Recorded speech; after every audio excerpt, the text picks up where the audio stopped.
welcome to our continuing study of the life of Alexander the Great.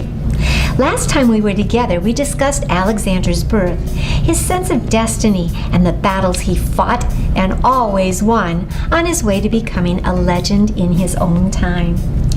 Today we're going to finish up his story and discuss the 200 years that followed his death.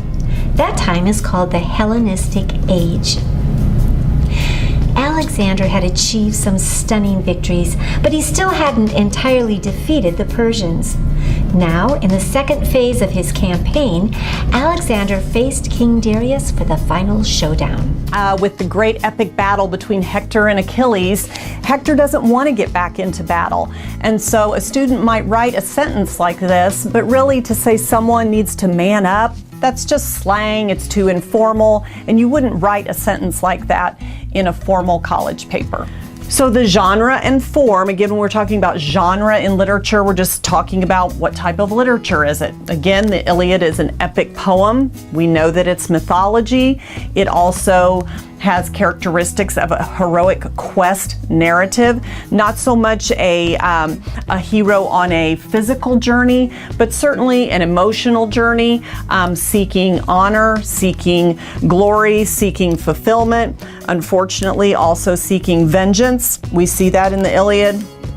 And also, the Iliad functions as a handbook of the gods. It's certainly filled with so many gods and goddesses that we really could just study the gods and goddesses by using the Iliad. The Greeks, like all the other cultures we've looked at, were polytheists.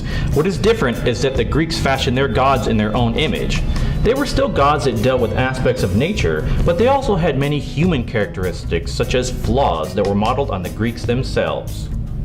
The Greeks modeled their gods after themselves. This is, of course, the reverse of what really happened. According to the Bible, God created man in his image.